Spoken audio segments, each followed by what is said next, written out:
Bienvenue dans ce journal sur la Tawhid TV. Les titres de cette édition, on parle d'inondation au Sénégal. Le ministre de l'Intérieur et celui de l'eau et de l'assainissement étaient face à la presse aujourd'hui.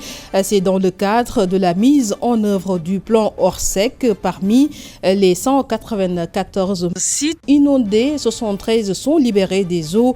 Des mesures sont annoncées quant à l'occupation des voies d'eau. Nous ferons le point dans ce journal.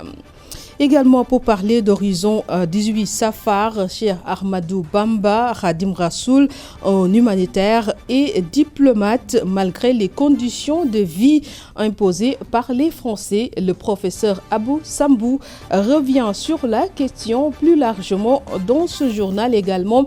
L'on parle de dialogue islamo-chrétien à Kermoussa, une première édition organisée. Objectif est de renforcer la belle cohabitation entre les deux communautés, un modèle très convoité dans le monde selon les conférenciers qui invitent la population à bien la préserver.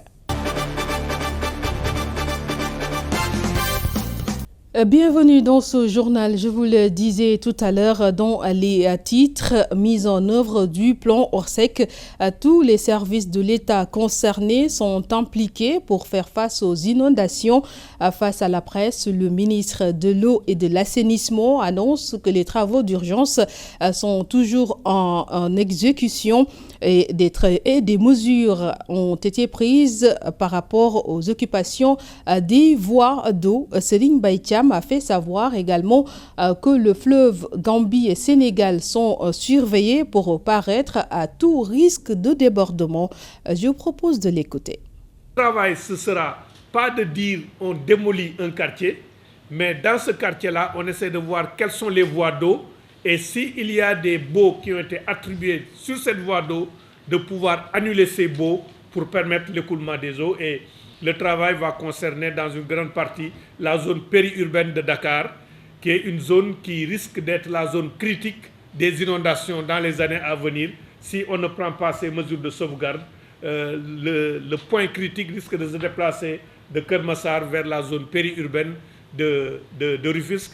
Et c'est le travail de recensement qui va être fait sous la direction de M. le gouverneur par le service des domaines, le service du cadastre, les services de l'Agence nationale d'aménagement du territoire et de la DESCOS qui pourront indiquer exactement les zones et les coordonnées des zones qui seront concernées pour une libération. Mais comme le Sénégal est un pays qui serait impacté en cas de débordement, nous suivons le niveau des cours d'eau en relation avec ces organisations et nous-mêmes nous avons des stations hydrométriques dans certaines localités pour pouvoir au quotidien suivre cette situation-là.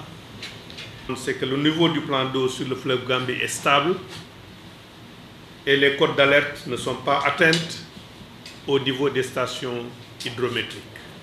L'onde de crue que nous avons eue ces derniers jours sur Kédougou s'est estompée. En ce qui concerne le fleuve Sénégal, les cotes d'alerte ne sont pas atteintes au niveau de toutes les stations hydrométriques de la vallée, mais une attention particulière est portée depuis hier à la station de Podor, qui est à 48 cm de la cote d'alerte. La cote d'alerte à Podor est de 500 cm et ce matin à 8 heures, on était à 452 cm, donc on est à 48 cm de la cote d'alerte. Quant au ministre de l'Intérieur, il a fait le bilan à mi-parcours du plan Orsec. Antoine Diome annonce que parmi les 194 sites inondés, 73 sont libérés avant d'ajouter que le processus continue. S'agissant de la ville de Touba, toutes les dispositions sont également prises. Nous l'écoutons pour plus de détails. Ici, depuis le début des opérations, les sapeurs-pompiers sont intervenus sur 194 sites, dont les 73 sont effectivement libérés à ce jour et les 121 en cours de traitement. Sachant que plusieurs sites libérés sont souvent réenvahis par les eaux du fait de nouvelles pluies ou de remontée de la nappe phréatique. L'ONAS, de son côté, a pompé un volume total de 447 734 m3 d'eau par le biais de ses 75 stations de pompage d'eau pluviale. D'un autre côté, 4 572 sites ont été désinfectés et désinsectisés par le service national d'hygiène qui a aussi effectué 642 visites à domicile et distribué 675 kits d'hygiène aux familles et personnes sinistrées. Le Fonds de solidarité nationale, quant à lui, a appuyé 348 ménages sinistrés à travers des kits de solidarité composés de riz, d'huile, de sucre, de savon, de ciment, de fer et de tôle en zinc.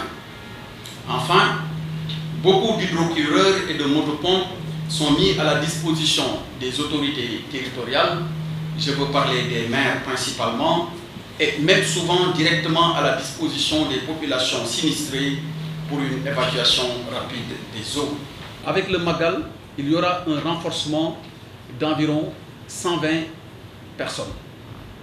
Alors, c'est pour dire que toutes les dispositions ont été prises préventivement afin de faire en sorte que même s'il surviennent des pluies d'une certaine intensité, que l'action de la Brigade nationale des sapeurs-pompiers combinée à celle de l'ONAS permette tout de suite de soulager les populations sinistrées, mais de leur apporter surtout le secours qui est attendu dans le cadre du plan national d'organisation des secours qui a été déclenché. Magal Touba, édition 2022, humanitaire et diplomate, cher Ahmadou Bamba, et en cette période veut visiter par tous les savants sénégalais. Pour le professeur Abou Sambou, le vénéré guide a toujours usé de sa diplomatie pour se tenir et terminer sa mission malgré les conditions de vie imposées par les Français. Je vous propose de l'écouter. Tout est parti des autochtones, des parents, entre guillemets, à Seigne Touba, qui étaient là, qui avaient une certaine autorité et qui ne faisaient pas la part entre l'intérêt général et l'intérêt propre. Seigne Touba travaillait pour une communauté, la communauté musulmane de manière générale, alors que ces rois-là, c'était des non-musulmans, pour ne pas parler de Tieddo, et qui semblaient sentir leurs privilèges menacés. Je citerai l'un d'entre eux, Teigne Tanor. C'est lui qui a le premier créé énormément de problèmes aux dignitaires mourides qui étaient là. Et chemin faisant, il s'en est référé aux Blancs.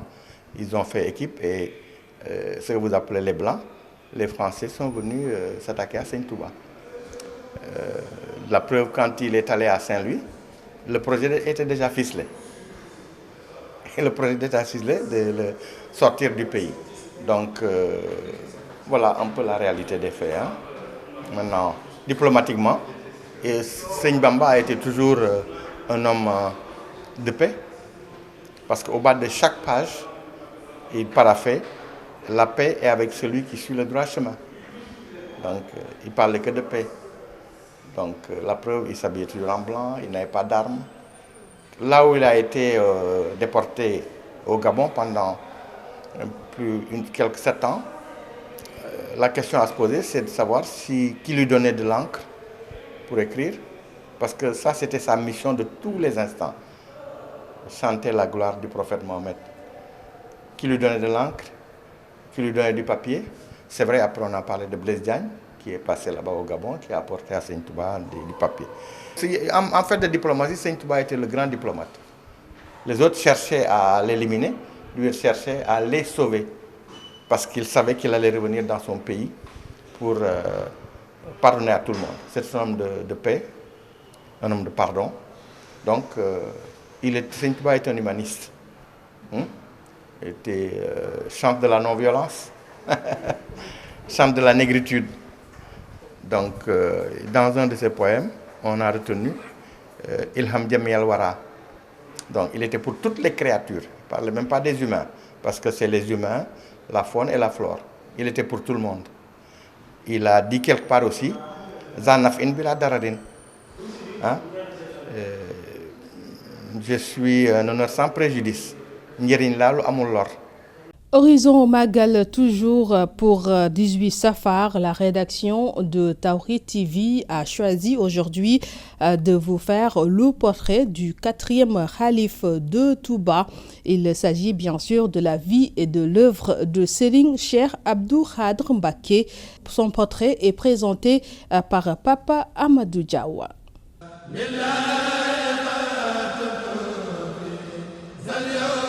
Fils de Cheikh Ahmadou Bamba Mbacké, fondateur du mouridisme, Cheikh Abdou Khadre Mbacké est né une nuit de vendredi à Darou Alim, plus connu sous le nom de Ndam, de l'année 1914, 1333 de l'Hégire. Sa mère, Sokhna Aminata Bousso, est la fille de Serigne Boussobé, un frère de Sokhna Diarra, la mère de Cheikh Ahmadou Bamba, Khadimoul Rassoul. Source intarissable de la charia et de la sunna, Cheikh Abdou Khadre avait séduit par son charisme, fait de piété et d'humilité. Il a été d'une piété si profonde que, tout naturellement, il a exercé toute sa vie durant les fonctions d'imam. D'ailleurs, Cheikh Abdou Ahad Mbacké avait fait de lui, dès son accession au khalifa, après la disparition de Cheikh Mouhamadou Falilou Mbacké en 1968, l'imam de la grande mosquée, présidant les prières de vendredi et de fêtes religieuses. Le 4e khalife de Bamba a fait un bref passage à la tête de la voie mouride. Ce fut le khalifa le plus court, mais plein de renseignements et de péripéties. Au total, Cheikh Abdou Khadre Mbacké a eu une vingtaine d'enfants,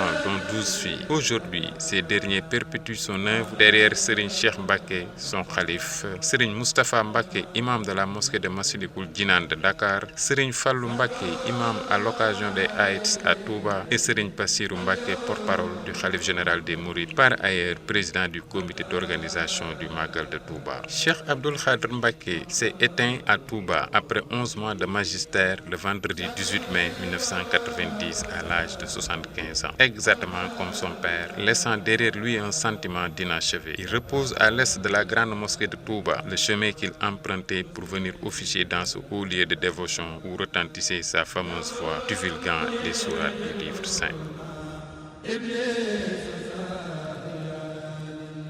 Et puis, première édition dialogue islamo-chrétien à Keur Moussa, amour du prochain, a été le thème choisi pour renforcer la belle cohabitation entre les deux communautés, selon l'initiatrice. À cette occasion, les religieux des deux communautés ont magnifié le vivre ensemble du Sénégal avant d'inviter les populations à bien le préserver. Reportage. La cohabitation pacifique entre chrétiens et musulmans au Sénégal, un modèle de vivre ensemble qui attire bien des convoitises, comme en témoigne Mountaga Tall, le porte-parole de la famille omarienne à Thiès. Alors, nous ne mesurons pas présentement le potentiel que nous avons. Ce que nous avons réussi en tout cas à avoir dans ce sens. Parce qu'il y a des pays qui nous envient. Et parce qu'ils ne peuvent pas réussir ce que nous avons pu réussir à ce moment. J'en sais quelque chose. Parce que j'ai été jusqu'en Allemagne avec des amis pour leur montrer comment notre pays a réussi quand même se vivre ensemble. C'est-à-dire cette cohabitation entre musulmans et catholiques. En tout cas, nous devons être conscients de cela, car comme tout le monde nous envie présentement, véritablement, nous devons quand même consolider ces acquis-là. Des propos étayés par Abbé Joseph Maïssa Gueye, qui estime que le dialogue islamo-chrétien est bien une richesse qu'il faudra bien préserver pour un développement durable du pays. Là, le dialogue islamo-chrétien, c'est une particularité sénégalaise, c'est une richesse sénégalaise qu'il nous faudra préserver. Et le thème qui est proposé aujourd'hui, l'amour du prochain, est un thème qui nous aidera à bien nourrir ce dialogue islamo-chrétien. Donc, vivre de l'amour, du respect les uns pour les autres. Ainsi, le Sénégal va grandir et nous, chrétiens comme musulmans, nous allons vivre en paix. Et c'est seulement la paix qui peut nous mettre sur le chemin du développement. Lors de cette première édition, des voix se sont levées pour illustrer cette belle entente religieuse. Notre couple islamo-chrétien a vécu 45 ans dans le respect du culte et de la culture de l'autre, dans la tolérance, la patience, la tendresse, la complicité, la complémentarité, en un mot, l'amour. Parce que maa ngi ñëw Ndoyeen ma am 12 ans ma nekk ci Labey. Je suis venue à Ndoyeen à l'âge de 12 ans. C'est les Labés qui m'ont accueillie puisque c'est eux qui m'ont éduquée et je suis toujours chez eux jusqu'à présent. L'initiatrice de cette rencontre, Marie-Hélène Den Diouf, souhaite perpétrer cette activité pour plusieurs générations afin de renforcer le vivre ensemble entre chrétiens et musulmans au Sénégal. C'est la fin de cette édition sur la Tawhid TV. Merci de nous avoir suivis. On se donne rendez-vous pour un autre rétro-flash sur la Tawhid TV, la chaîne de l'espoir.